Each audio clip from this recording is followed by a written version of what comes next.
gentlemen, it's my great pleasure to welcome you all here to Reno, Nevada, here at the Atlantis Resort Casino. A tremendous night of boxing tomorrow evening. For the second consecutive week, Top Rank is bringing to you two undefeated fighters in the ring with a world's title at stake, such as the case this upcoming Saturday night. Shakur Stevenson, Joet Gonzalez, both undefeated, looking to take home their first world title. One takes home a belt.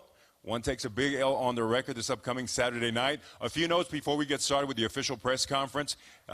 Doors open at 3 p.m. First bout is at 3:30. 7 p.m. we go live on television with our co-featured bout, which is Josh Greer against Antonio Nieves for the WBO, NABO, and the WBC Continental America's title. And we got a bevy of talent all throughout the show. The return of Andy Vences. We got the local, very popular fighter from University of Nevada at Reno, J.J. Mariano, on the card. Lots of great talent, a great show. But let's talk to some of the fighters that we have here up here on the stage. First of all, let me begin with the co-feature. As we mentioned before, the WBO, NABO title held by Joshua Greer. Former title holder Antonio Nieves is with us here from Cleveland, Ohio. Antonio, let me start with you. You've been a former world title challenger. You've held this belt before. Obviously, the guy coming in with a lot of buzz is the man over here to my right, Joshua Greer. What do you have to offer this upcoming Saturday night to give him as many problems as possible? You know, I'm coming to do what I gotta do. It's a fight. At the end of the day, it's a fight. We're gonna fight, and that's what we do. I'm here to fight. He's here to fight. He makes errors that we're gonna capitalize, and at the end of the day, it's a fight. We're gonna fight him. Do you think that's an advantage to you because of the fact that you've seen him so much on television lately? He's been featured on ESPN, a lot of social media attention. You know, he brings a lot of flash and a lot of flair that people like to see. What errors do you see? Or is that something you're keeping in your back pocket for Saturday night? We're just going to keep it in our back pocket. Like I said, we're just coming to fight. We're ready 100% for whatever he brings. We're ready for it. So. Now, Joshua, we know you're a guy, as I mentioned to you before off stage, that when people come up to me, they may not know your name, but they know you as Night Guy, Pillow Man. You come in with a lot of hype. Is that a way of motivating yourself, putting that extra pressure on yourself? Because, I mean, when you sell yourself in that fashion, it makes the fall a lot harder if the fall were to come. How do you use that to your advantage, that flash, that hype that you bring to the ring? Well, pressure the bust pipes so make diamonds, and I'm going to continue to shine. That's what you plan on doing this upcoming Saturday night? Exactly. Now, you're currently ranked #2 in the world by the IBF. If you win this Saturday, it puts you in line for a world title.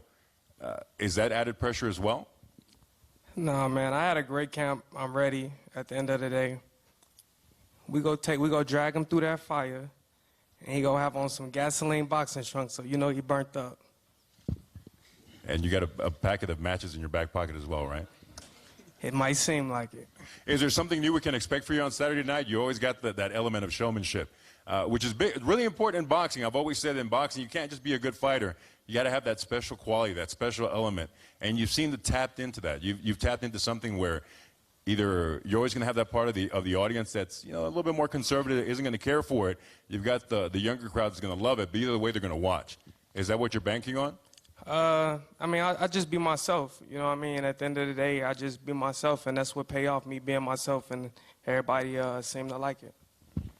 Looking out at our crowds watching on ESPN Plus right now, why should they watch you this upcoming Saturday night? For one, I'm Josh Greer Jr., and, you know, I'm all about the epic events, and I'm looking to do something very epic, so tune in.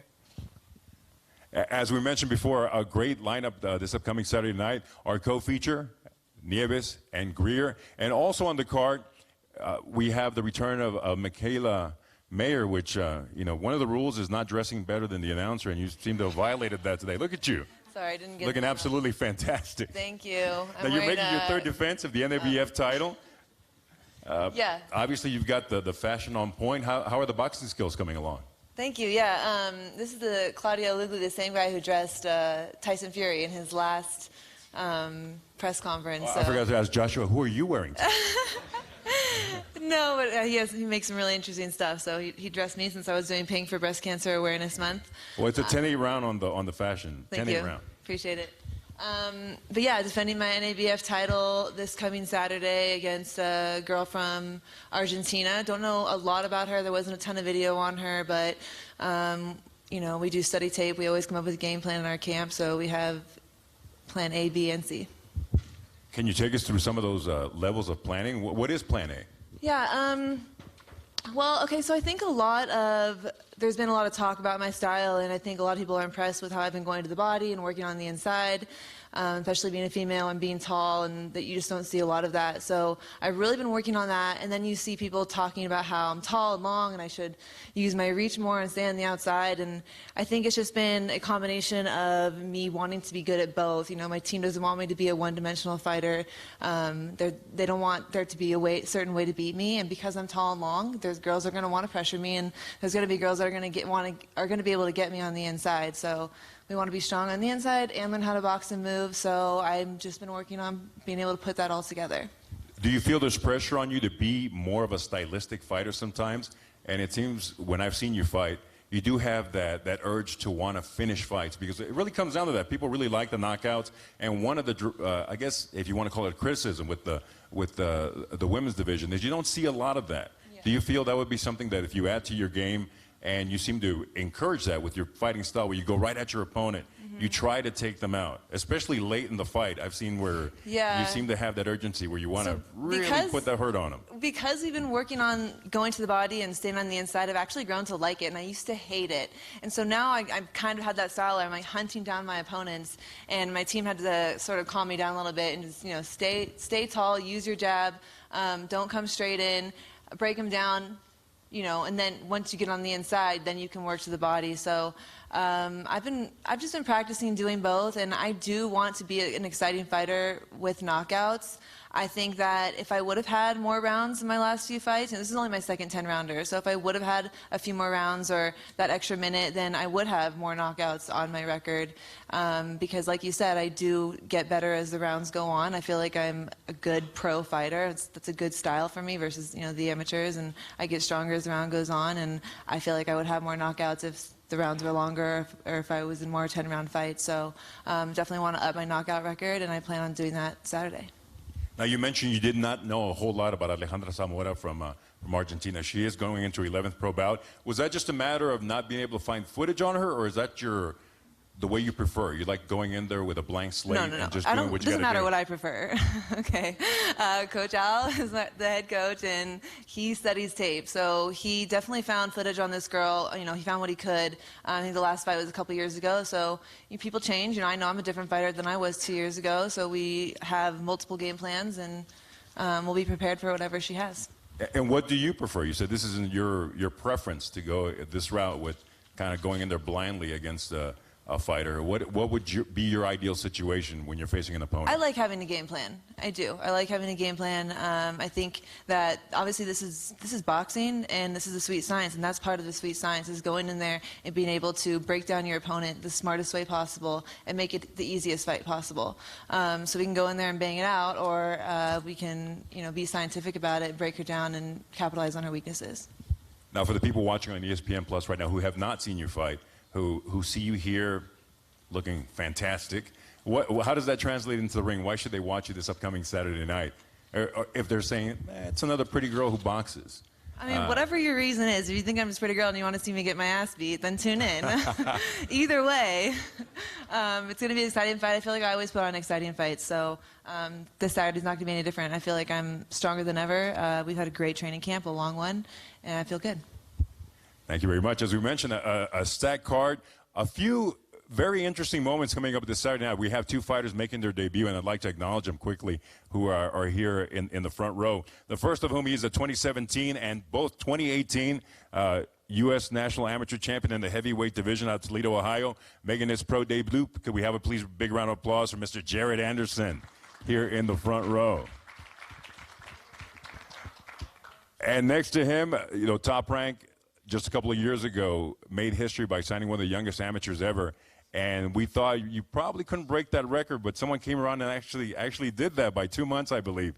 He is going into his high school senior year. When I was in high school, I wasn't even allowed to touch the remote at the house, but this guy is fighting grown men in the boxing ring. Making his debut tomorrow night, he has an 11-time Puerto Rican as well as U.S. amateur champion. Please welcome, a big round of applause for Mr. Xander Sayas, the youngest ever to sign with Top Rank Incorporated. And when you really make a note of that, you've got guys like Oscar De La Hoya, Manny Pacquiao, Muhammad Ali, Of course, we had Gabriel Flores do the same thing. That's quite a bit of pressure on this young man. I'm hoping he's looking to shine tomorrow night inside the ring here. Got all of Puerto Rico behind him, boxing crazed nation. So congratulations, both of you guys, tomorrow night on your debut. And last but not least, let's get to our main event tomorrow night. As we mentioned before, 2 consecutive weeks on ESPN, 2 undefeated fighters with world title at stake. To my left, we have Joet Gonzalez. To my right, we have Shakur Stevenson.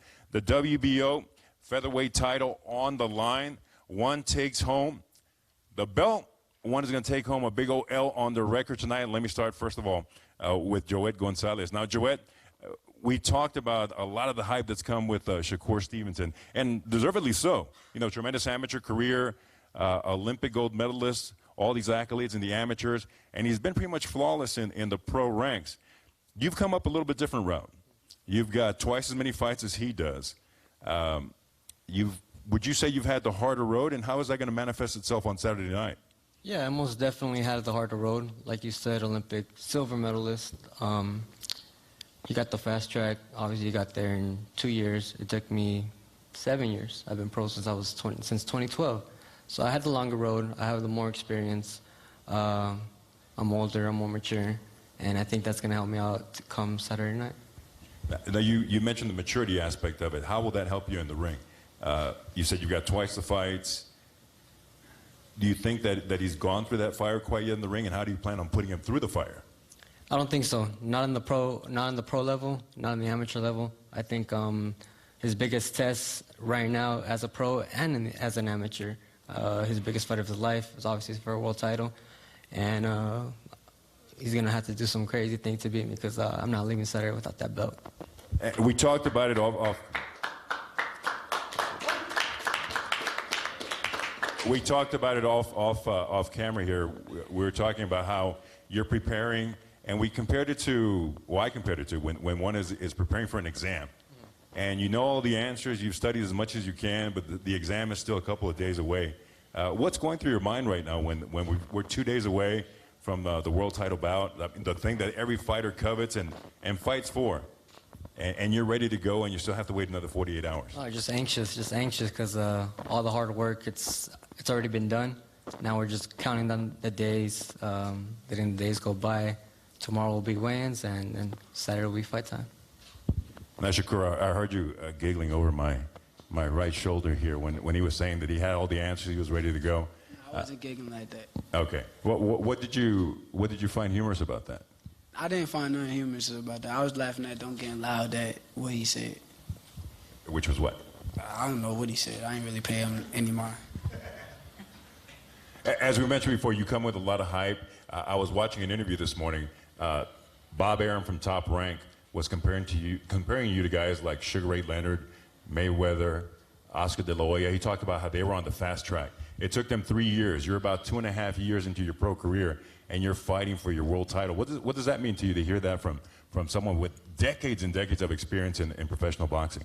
I mean, that means everything to me, and I feel like that's the harder route. I feel like you can say whatever you want.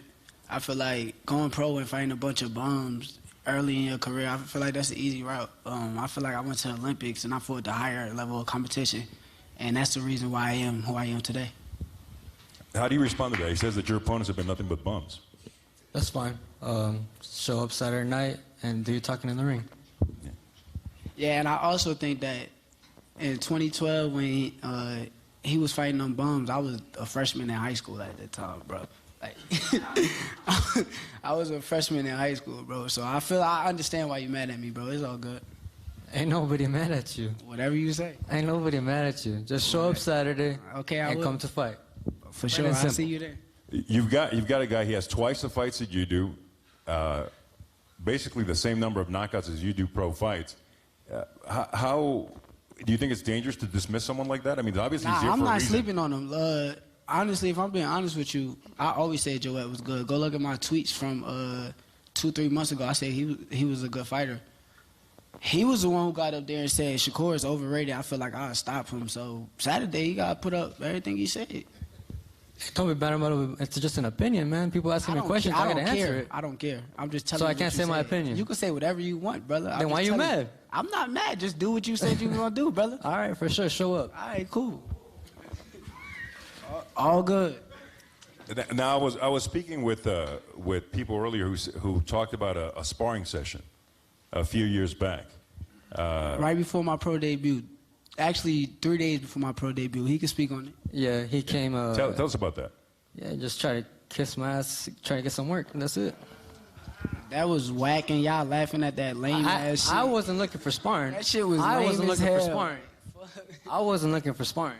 Okay, I came there to spar you. I told you I feel you a good fighter, bro. I don't knock you. Like, I came there for work. And I actually came there to spar you. I ended up sparring your brother first. Let that be known.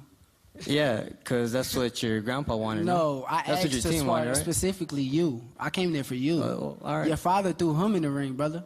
Come on. We'll see what happens Saturday night. Okay, good luck, bro. What is your recollection of that sparring session? How did it go? Ain't shit happen. I got the video on my phone. Ain't shit happen. He ain't do shit. I ain't do shit. Ain't shit happen. We gonna see. Okay, bro. You got a Gonzalez shirt on. Shut up. And what's your recollection of the sparring session?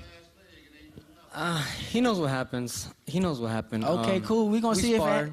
if what you say gonna happen Saturday. We gonna see. Okay, for sure. Okay. You mentioned it was 3 days before your pro debut. How are you different now? Obviously, you got a lot more experience. You're a seasoned veteran at this point. What is the Shakur Stevenson that he saw that night in the gym compared to the Shakur Stevenson who's been under the bright lights? You've had main events. You've got all this hype behind you, all this media following. How are you different now? Tell him. I think that I'm telling y'all. I ain't telling him nothing. He gonna see.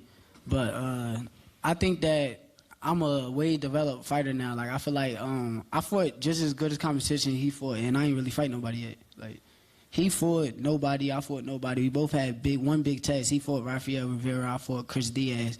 I blew my test away. He had a split decision with his test. So, hey. Now, from your recollection, the Shakur It says Stevenson, a lot.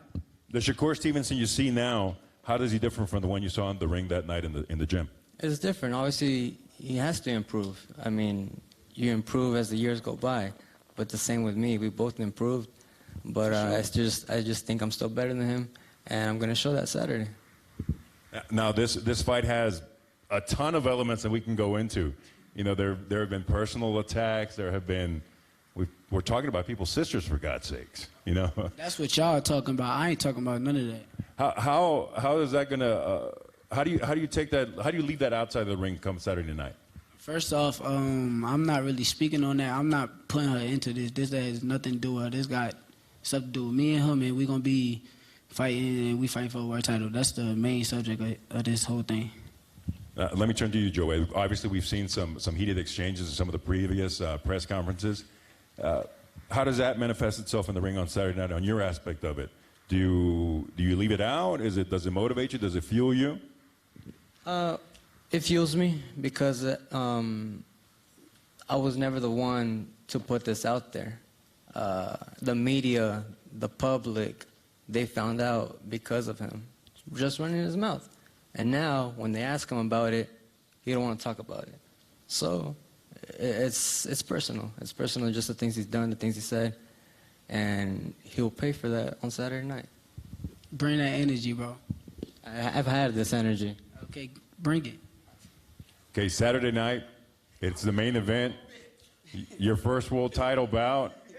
As we mentioned, someone's taking home the belt, someone's taking home an L Saturday night. How do you stop that from happening? How do you make it to where you're the guy with the belt out of the ring? I just do what I've been doing. I'm a great fighter. I'm a real smart fighter. It's personal for him. I'm not going in the ring with it's personal mindset. I'm going in the ring to win a world title. So that's what I'm going to do to win this world title. Okay, the people are watching on ESPN. Don't say nothing. The people are watching on ESPN+. I'll let you talk. I'll let you finish. I'll let you finish. Blah. I'll talk right now. Blah. Give us one last final words as to why they should tune in to watch Shakur Stevenson. The Shakur Stevenson Show, as they call it. Oh, yeah, most on definitely. ESPN+. Y'all know what y'all here for. Y'all came here for Shakur. But tune in. First off, nobody even know who Joet is. Why y'all talking? Shut up. You know who I am. Shut up. You know who I am. You a fan. Everybody on the stage knows who I am. I'll clap with you. The fuck? Everybody on the stage knows who I am. Like I said, tune in. October 26th is gonna be a hell of a show. He come in, we bring whatever he gonna bring. I'm on top of my game. We got Josh Greer, we got Michaela Mayer, the young champion. We got Jared and Xander, everybody. So we working. Let's get it. I'll give you the same opportunity, Joet, looking at our audience on ESPN+. Why tune in? Why do you have a chance to defeat the blue chip, the Olympian, the all-world, all-prospect Shakur Stevenson on Saturday night? Because it's a good fight. It's a good fight. We're obviously both going for our first world title. A lot of talent on the stage. Took you long enough. And because it's personal, because like he says, it's not personal for him, but he was the first one to say. Took you long enough. The last press conference said it was personal, so he made it obvious. So just tune in, and I'm going to beat that ass Saturday night. Well, without a doubt, one thing I can agree upon, there is a lot of talent on this stage, and you get to see it showcase this upcoming Saturday night. As we mentioned, if you don't have your tickets quite yet, the Atlantis Casino Resort box office, as well as Ticketmaster.com. We are live on ESPN. First fight is at 3:30 on ESPN+. 7 p.m. we go on TV with our co-feature. We've got Greer and Nieves. We got Michaela Mayer making her third defense, and of course, the one everybody's waiting for. No more talk, no more tweets. They're going to have to go at it face-to-face at 8 p.m. It is the WBO featherweight title. 2 undefeated fighters. One takes home a belt. One takes home a big old L on the record. Will it be Gonzalez? Will it be Shakur Stevenson? Make sure you tune in on Saturday night.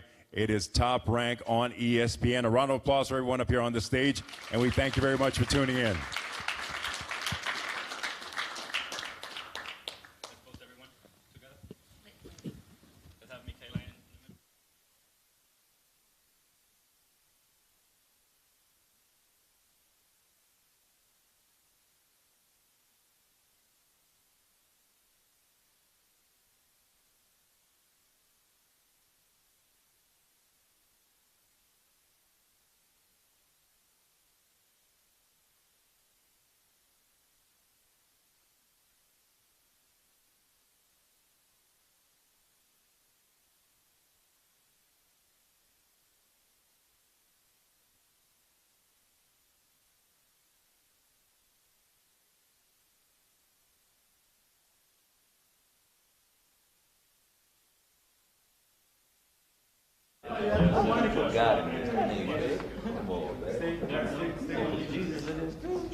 Lady beaters, man. Lady beaters.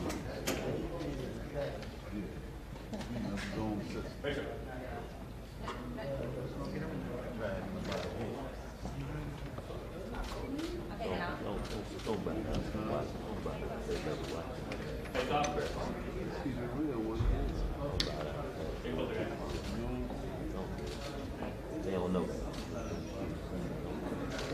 Thank you.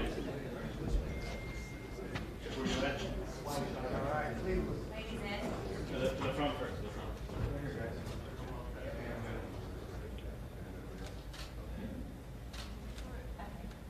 Okay. Hands up. Let's go, John! Let's go!